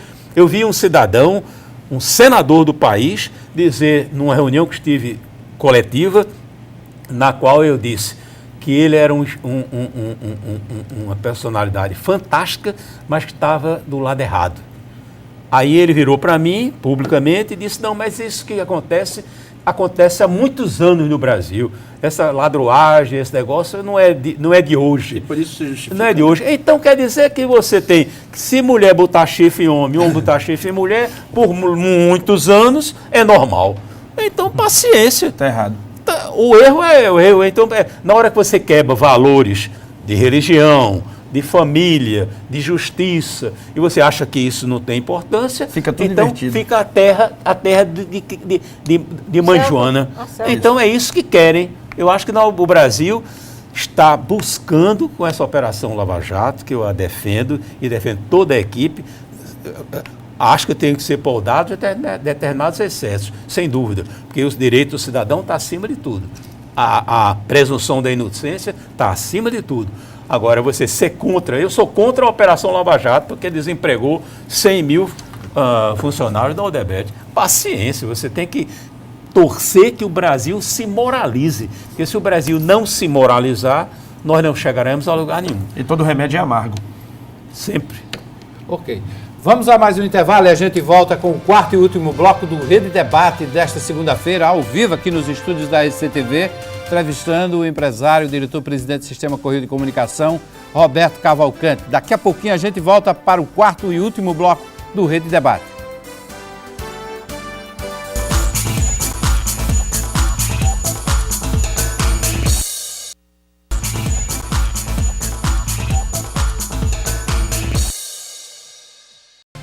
De volta com o Rede Debate, quarto e último bloco do Rede Debate desta segunda-feira, ao vivo aqui nos estúdios, 1º de maio, Dia do Trabalho, e a gente aqui comemorando os 5 anos da RCTV, nessa entrevista, nessa sabatina, verdadeira sabatina com o empresário Roberto Cavalcante, quarto bloco, Lena Guimarães. Olha, a gente já falou mal de muita gente, aí, das crises, dos roubos. Aí a minha pergunta é, diante dessa realidade brasileira, das necessidades que se tem de mudança na legislação e de tudo, dos caminhos que estamos percorrendo, cheio de obstáculos, né, para a retomada da economia, a minha pergunta, doutor Roberto, o senhor acredita que a gente vai ter sucesso nisso? Que o Brasil, né, vai ser um país melhor, mais honesto, mais ético? E principalmente com condições de oferecer perspectivas de futuro melhor para as novas gerações? Eu, Lena, tenho extrema confiança no país, porque eu tenho extrema confiança no brasileiro. O brasileiro é um trabalhador nato. Os atestados, todas as vezes que se convoca a população para fazer determinados atos que não são da índole do brasileiro, o brasileiro condena. Recentemente, nessa última recente mobilização, na hora que o brasileiro constatou a queima de N ônibus, é possível que alguém assista a queima de um ônibus e que esse cidadão que tem o menor equilíbrio não saiba que naquele momento você está danificando um bem que vai lhe servir no dia seguinte e vai deixar de lhe servir. O ato de queimar um ônibus, eu acho que é um dos atos mais criminosos que tem na atuação dos vândalos que atuam paralelamente na política. A depredação de casas comerciais, de empresas comerciais, ela é válida, ela é aceita pela população brasileira? Não. O direito de ir e vir do cidadão brasileiro. Você quer ir ao aeroporto, você quer ir ao médico que você marcou, está na fila e esperou um ano pela fila e você está com seu filho no carro para ser medicado, ou então você está com uma pessoa idosa passando mal e você quer levar ao hospital e você não consegue trafegar porque obstacularam o direito de ir e vir com fogo, pneus tocando fogo nas ruas. No modelo padrão que aconteceu em todo o país de forma similar, a população brasileira não aceita isso. Por isso é que eu acredito na redenção do país. Que nós somos um país de muito equilíbrio. Na hora que todas as vezes que você convoca as Forças Armadas, por exemplo, para poder fazer determinadas coisas, a população brasileira também gostaria que essa reserva estratégica do país ficasse mantida da forma que está. Que exemplo o Brasil está dando das suas Forças Armadas, durante todo esse processo conturbado, se manter da forma que está se mantendo, como guardiã do pavilhão nacional. Eu acho que são exemplos na qual você vê quem tem força realmente não usa, que são as Forças Armadas. Quem não tem força, nem tem aceitação popular, incendeia, bloqueia, porque se não fosse assim, você não precisava. Se a população estivesse aceitando determinadas bandeiras, a população, você não precisa bloquear, a população não caminha, a população não precisaria caminhar. Então, na hora que você faz o lockout, na hora que você pega um banco e não deixa operar, bloqueia a entrada porque você não quer que ele opere, então você está forçando a situação. Então, eu acredito muito no país. O país precisa de uma janelinha de deixarem ele acontecer. Na hora que nós superarmos essas reformas, qualquer que elas sejam, qualquer que seja a formatação delas, a previdenciária seja feita de uma forma X, a trabalhista seja finalizada de uma forma Y, a terceirização, o ajuste fiscal que foi feito, o país, nunca esse país, desde que eu tenho consciência de vida, nunca esse país evoluiu tão rapidamente em tão pouco tempo. O desespero de determinadas pessoas que ideologicamente são contrárias ao país é exatamente pela velocidade que nós estamos conseguindo fazer com que essas reformas aconteçam da forma que estão acontecendo. Então, passado essa fase, o Brasil é um gigante. Eu conheço 65 países no mundo. É uma quantidade significativa. E tem, talvez alguns que eu não conheço sejam importantes, eu não conheço a Nova Zelândia e outros países importantes, mas o grosso da importância do mundo eu conheço. Ninguém tem a condição de competitividade do Brasil. Ninguém tem a condição da facilidade territorial do Brasil. No mundo onde você se preocupa é com a alimentação, que hoje é de 7, sei lá quantos bilhões, e vai ser 9, vai ser 12, vai ser não sei lá, não é verdade? Então, o Brasil será sempre nato, porque Deus deu assim uma condição topográfica, uma condição climática fantástica para nós alimentarmos o nosso mundo. Quem tem a reserva que o Brasil tem de água, quem tem a reserva que o Brasil tem de condição de produzir alimentos, produzir de forma reciclada, que é produzir através de safras cada vez mais fantásticas. O agronegócio brasileiro é tão criticado, determinados movimentos vão lá, invadem fazendas, destroem celeiros de plantas que estavam sendo testadas, tal, porque o Brasil tem conseguido produzir no mesmo espaço territorial, e às vezes até em espaços menores, 200 vezes o que produzia antigamente. Nós conseguimos produzir sementes que enfrentam as adversidades do tempo. Nós conseguimos desenvolver o Brasil, não é o mundo não, o Brasil, a tecnologia brasileira, desenvolver criatório de animais que ficam, quer seja no frango, quer seja no porco, quer seja no boi, que ele seja produzido de forma economicamente incomparavelmente diferente do que era no passado. Então, um país que tem essas potencialidades, ele não vai submergir fruto dos desmandos políticos. Nós vamos ter a maturidade como nação de resolvermos o nosso impasse político. E essa minoria que está estribuchando, essa minoria não vai ser capaz de vencer a maioria que deseja trabalhar. A maioria, por exemplo, gostaria que qualquer reivindicação, qualquer passeata, qualquer manifestação seja feita no fim de semana, porque não atrapalha o país da forma que esse último atrapalhou, porque esse foi feito na sexta-feira, porque foi feito por vagabundos desempregados, vagabundos que nunca plantaram um prego, uma barra de sabão, vivem dos movimentos sindicais.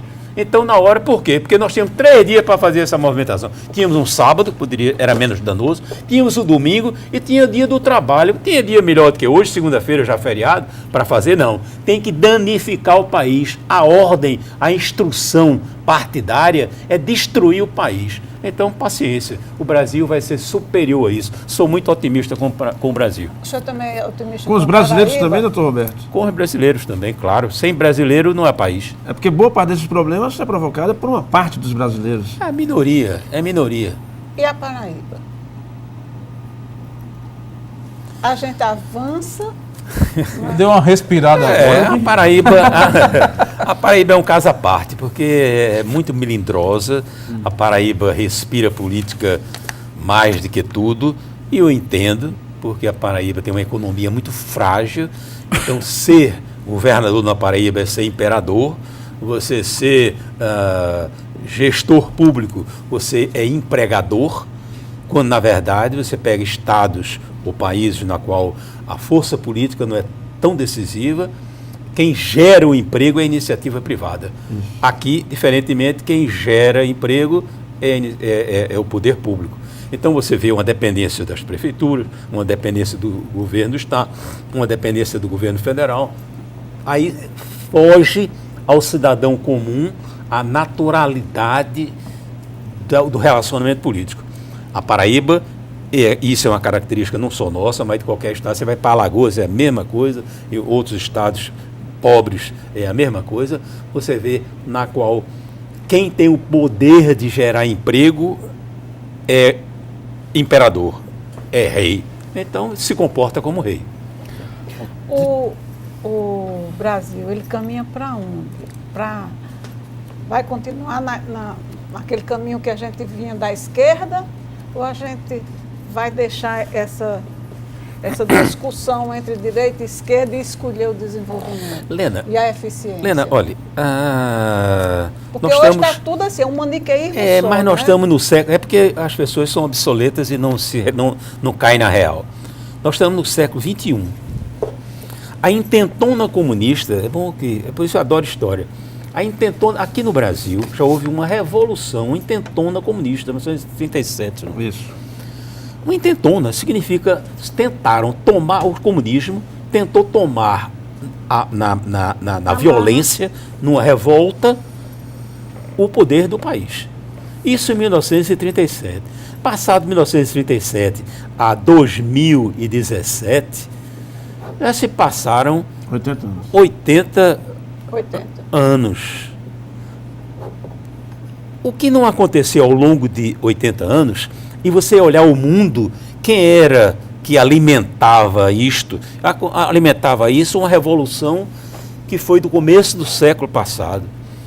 Que em cima dessa revolução russa aconteceram as duas grandes guerras mundiais que mudaram o perfil de comando do mundo. Quando você acompanha a história, você veja, o mundo, em determinados momentos, foi manuseado por Inglaterra, uma época anterior, pela Espanha, por Portugal, uma época anterior, tal. Então, quem está comandando, quando eu digo comandando, é com poder de mando, porque tem o poder econômico para mandar e tem o poder bélico para fazer com que seus desejos sejam cumpridos. Quem está mandando não é mais da forma que existia. Quando você assistiu na América Latina a Revolução Cubana, você assistiu que foi uma forma que o comunismo mundial disse, não, eu vou infiltrar em um país pequenininho, menor do que Pernambuco, eu vou infiltrar uma ideologia para poder ela se espalhar pelo continente sul-americano. E assim fez. E colocou semente disto em vários países, inclusive no Brasil. Botou na Argentina, botou no Peru, botou no Chile, botou na Venezuela, botou na Venezuela ainda hoje paga o preço de ter acreditado nisso aí. À época, o presidente dos Estados Unidos era John Kennedy. E John Kennedy fez um programa que é Aliança para o Progresso. Eu era jovem quando aconteceu isso, que era exatamente uma forma de fazer com que os Estados Unidos reconheciam de que se ele não desse um apoio econômico, existiam países que os Estados Unidos, com seu gigantismo econômico, ele tinha que, não, esse aqui eu vou explorar menos. Ele vai explorar todo mundo sempre, porque gasta dinheiro com bomba, com armamento, para poder explorar o povo. O inglês gastava dinheiro com navio para poder explorar o mundo. Isso a gente não vai escapar disso nunca. Então, o que é que os Estados Unidos fez? Fez aliança para o progresso, para minimizar aquela atuação russa em cima de Cuba. E disso aí, dessa queda de braços, isso eu estou falando em 1960, a época Kennedy é mais ou menos... Com McNamara. Com McNamara. Kennedy criou isso, que foi um antagonismo à invasão e tal. Nessa partilha do mundo, nem a China está preocupada em comunizar o Brasil. A China está preocupada em vender produto chinês e importar produto brasileiro. É isso. O conceito mudou. O conceito mudou. Quem está na Albânia, quem está com esse negócio de direita e esquerda, são intelectuais decrépitos. São pessoas que, vamos dizer, na verdade, não conseguem evoluir, não conseguem entender, até porque não conseguem ler economia, e pensam que vão conseguir que o mundo volte à intentona comunista brasileira de 1937. Então é isso que acontece. Então, nesse aspecto ideológico, eu estou absolutamente tranquilo. Por quê? Porque o Brasil, em conjunto com o mundo, e nesse ponto a globalização foi fantástica, e os meios de comunicação, esse instrumentozinho aqui, é fantástico, você recebe vídeo de tudo, de um lado e do outro. Antigamente você só recebia... A população era dogmatizada, a população, eles infiltraram dentro de igreja, infiltraram dentro de órgãos públicos, e infiltraram determinadas coisas para poder fazer com que aquilo aconteça de uma determinada forma. Só que eu acho muita graça deles todos nesses ideólogos decrépitos, porque eles não se apercebem que nós estamos no século XXI, desse instrumentozinho aqui, que não consegue esconder. Por isso a Coreia do Norte não tem internet. Se os ideólogos de esquerda tivessem vendendo uma boa imagem, boa imagem vamos mandar para o mundo. Vamos botar a internet na Coreia do Norte para poder divulgar o fantástico país que é a Coreia do Norte para o mundo, e deixar a população da Coreia do Norte assistir o mundo, que vai achar graça, porque aqueles devem ser sub-raça, os outros.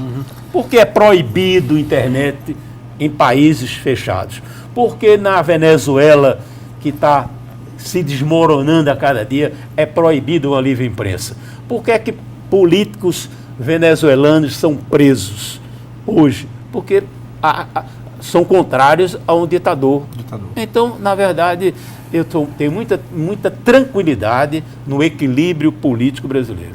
Ok, deixa eu registrar aqui, doutor Roberto, a audiência especialíssima aqui do nosso companheiro Wellington Farias, acabou de entrar aqui no Facebook, né, nos acompanhou, viu aí a sua participação aqui no último bloco. Diga a ele que eu recebi a mensagem obsoleta dele, ideológica dele, mas tenho um maior carinho por ele. Eu acho que você só faz o tempero, uma boa comida. Eu agora estive no Peru, que é fantástico, um país que me surpreendeu, e uma das coisas mais fantásticas, dentro dos 10 restaurantes melhores do mundo, 3 são do Peru, imagine, um país pobre, muito pobre, é porque no Peru existe especiarias, temperos que só lá. Só milho lá tem mais de 20 tipos de cores, de grãos e tamanhos de grãos de milho. Na verdade, batatas lá tem centenas de produtos de batata, de tipos de batata. Nós aqui somos muito monolíticos nisso. Por isso não temos uma cozinha que não é como está em moda. Então, o Wellington é meu tempero, é o tempero da minha vida. Ele traz esse lado de ideólogo de esquerda dele, mas é bom porque eu aprendo muito. Eu sou uma pessoa que tem extrema sensibilidade de saber que eu não estou certo. Eu estou parcialmente certo. Então, eu me alimento de determinadas pessoas. Convivi com pessoas de esquerda a vida toda e me alimentei delas de forma suprema, até porque são muito inteligentes. Bom, o Batista Silva está por aqui, o Ulisses Demétrio, o Elton Faria já falei, Roberto Porto Chaves, Aguinaldo Almeida está dizendo: Roberto, é verdade que não dá mais para dizer que tem esquerda ou direita, mas continua em pauta a justiça social e a responsabilidade social. Parabéns. Só para lembrar, a intentona é de 35, abraços, Aguinaldo. e o Jarliston Rufino também está por aqui nos assistindo. Chegando já ao final do Rede Debate desta segunda-feira, ao vivo aqui hoje, entrevistando o empresário Roberto Cavalcante. Lena Guimarães. Tem uma brechinha para eu perguntar a opinião dele. Rapidinho, rapidinho. Os nomes postos para a eleição de 2018 está aí, né? Parece que está longe, mas só faltam 10 meses para os atuais ocupantes do poder. Por exemplo, aqui na Paraíba, o prefeito de João Pessoa, o prefeito de Campinas e o governador Ricardo Coutinho tomaram aquela decisão de renunciar ao cargo. Vai ou não vai? Para disputar um outro mandato, né? 10 meses de tanto se passa, né? O tempo não faz... Parece que foi ontem que eu estava falando aqui, que eram 13 meses e dias, agora já a gente já baixou. Então, minha pergunta, eu queria falar nisso no contexto nacional. A gente tem... E qual é a sua aposta para o próximo presidente da República, dos grandes líderes que estão aí, né, já postos?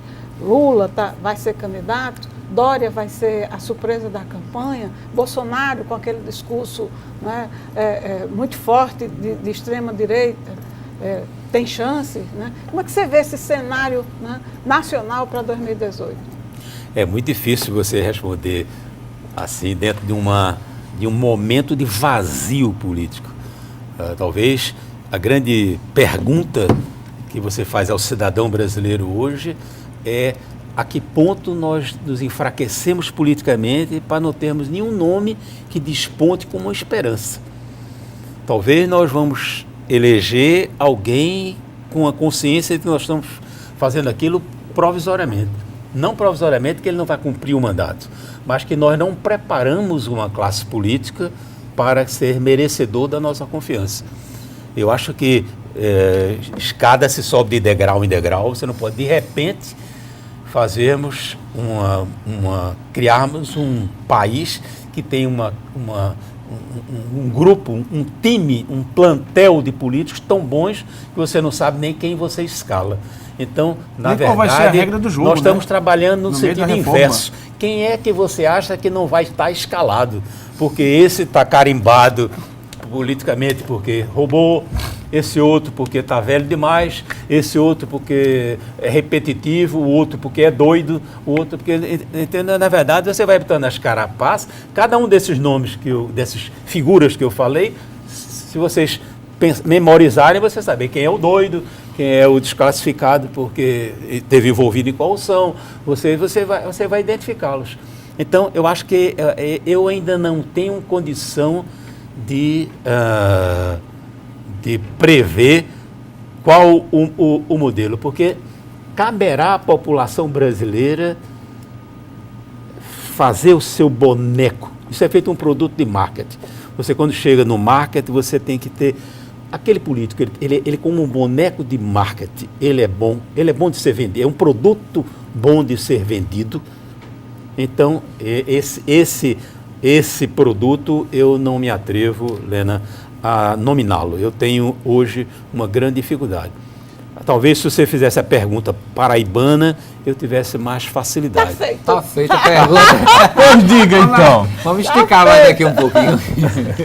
Olha, eu digo o seguinte, eu considero, em primeiro lugar, tem um candidato nato, que é abandonada, na verdade, porque existe um jogo de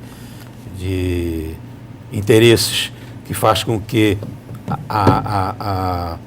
não seja explícito como é que vai ser a regra do jogo no tocante ao governador se afastar ou não afastar. Eu acredito que ele se afastará inapelavelmente. O que ele está fazendo é ganhando tempo para poder não se desgastar, porque todo político, na hora que vai carimba de que eu só tenho 10 meses de mandato, ele se desqualifica, ele perde densidade. Isso é histórico, isso há 100 anos que é assim. Então, eu acho que tem um candidato nato, o único candidato nato que eu considero é Lígia, considero nato. Qualquer golpe de não ser Lígia, isso aí pode ser chamado de golpe, porque ela tem condição de ser candidata. O prefeito de João Pessoa é candidato, porque faz parte de um projeto político. Talvez ele não tenha facilidade fruto exatamente dessa realidade política, ele não consiga manter o grupo que hoje o mantém. Então eu diria que vão ter candidatos satélites aí, que toda eleição tem, mas eu acho que vai estar por aí, vai estar... E os senadores? Hein? O senhor não colocaria nenhum dos senadores? Para candidato a governador? Sim. Não. Não colocaria. Vai ser uma, Talvez para renovação do próprio mandato, então.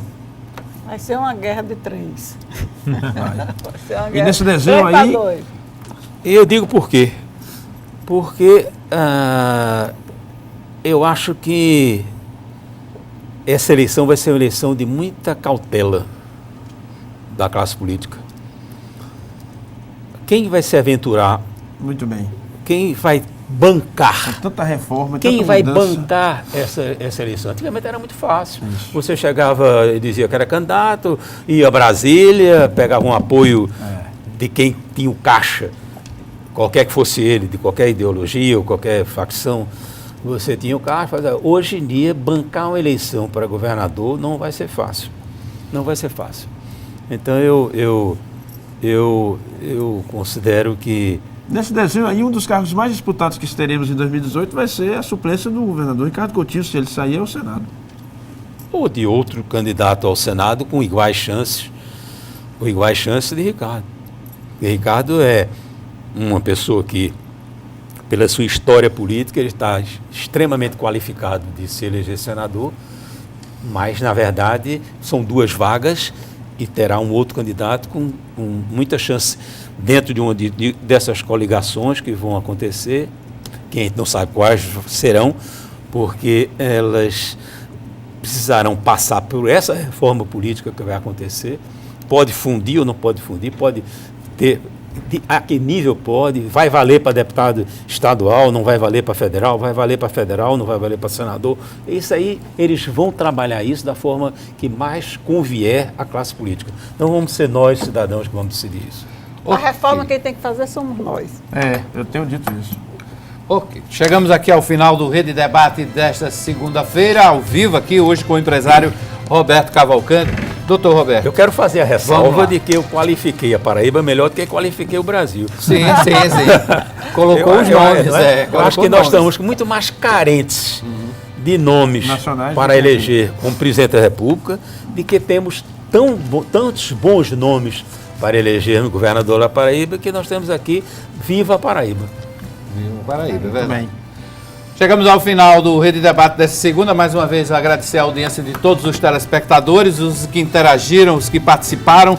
Deixa eu registrar aqui apenas a audiência de alguns que interagiram comigo também nas redes sociais. A Cátia Teotônio, o Coronel Kelson, a Simone, Vaulene Rodrigues, o Mozar Bezerra, Adalberto Alves, Fábia Carolino, Isaac Melo, Antenor João, Gabriela Garcia, nosso companheiro Rodrigo Leone, o Murilo Padilha, Inácio Queiroz, advogado, também o Tarcísio Filho, a Nayala, o Mano Franco, Fatinha Cavalcante, Samara Alves, André Coelho, Marcos Souto Maior Filho, Cecílio Ramalho, Ivandro, o Wellington Almeida Pontes, a Thaís Martins, Amanda Silveira e Marília Araújo, também a Ana Suassuna, participando aqui dessa interatividade conosco no Rede Debate. Lena Guimarães, boa noite. Boa noite. Como a gente sabia que ia ser, né? Uma entrevista muito boa, um debate muito interessante. Aprendi mais um pouquinho hoje, né? Para todos vocês, uma semana maravilhosa. E a gente só vai se ver daqui a 15 dias. Ah, viu? sim, Lena Guimarães vai Vou passar faltar, aí um diazinho de férias. Verdade. Ecleton Monteiro, boa noite. Boa noite, Hermes. Boa noite a todos. Sempre bom estar aqui na segunda-feira, contar com sua carona de segunda a sexta-feira na 98 FM, quando a Paraíba balança na Rede Correio. Eu sempre digo, depois que você lê Lena Guimarães lá no Jornal Correio, passa umas 2 folhinhas e dá uma vista lá nas notas do informe. Edinho Magalhães, boa noite. Boa noite, Hermes. Boa noite a todos. Amanhã estou voltando para Brasília e será o nosso dever cobrir e cobrar a atuação da bancada federal, dos deputados e senadores para os paraibanos através do sistema Correio de Comunicação. Boa noite, doutor Roberto, Lena, Ecleton. Já recebeu o recado. Não é cobrir, é cobrar. Não, a pauta veio, Também. né? Isso. Foi bem indicada a pauta. Pois é. E eu deixei para o final, claro, as despedidas aqui, os últimos comentários do nosso entrevistado de hoje, o senador Roberto Cavalcante. Senador, boa noite, prazer tê-lo aqui novamente. Boa noite a todos. Quero agradecer a parcimônia dos entrevistadores. Todos tiveram assim, muito cuidado comigo. Até lá fora, antes de entrar, eu disse, me catuquem. Não esqueçam que é Roberto Cavalcante. Vamos lá. Sabe? Eu tive medo de que hoje a gente fizesse um programa Flor de Laranja, em função dos merecidos 5 anos da RCTV. Mas, na verdade, eu gostei do programa. Eu não gostaria de ter sido convidado. Não me neguei, porque, na verdade, a importância do programa e a importância da data merecia minha presença. Eu também já estava cansado de não trabalhar, porque nesse país você foi bloqueado, foi proibido de trabalhar na sexta. Você teve um sábado aí morto. Você teve um domingo que é domingo. E teve hoje dia do trabalho, que é dia do trabalho, mas ninguém trabalha. Então eu já estava louco, me coçando para trabalhar. Então eu adorei ter vindo. Tenho certeza que eu exagerei demais no meu posicionamento. Eu peço desculpa a quem eu incomodei. Eu peço desculpa a determinadas observações que eu fui. Mas isso é feito uma caricatura.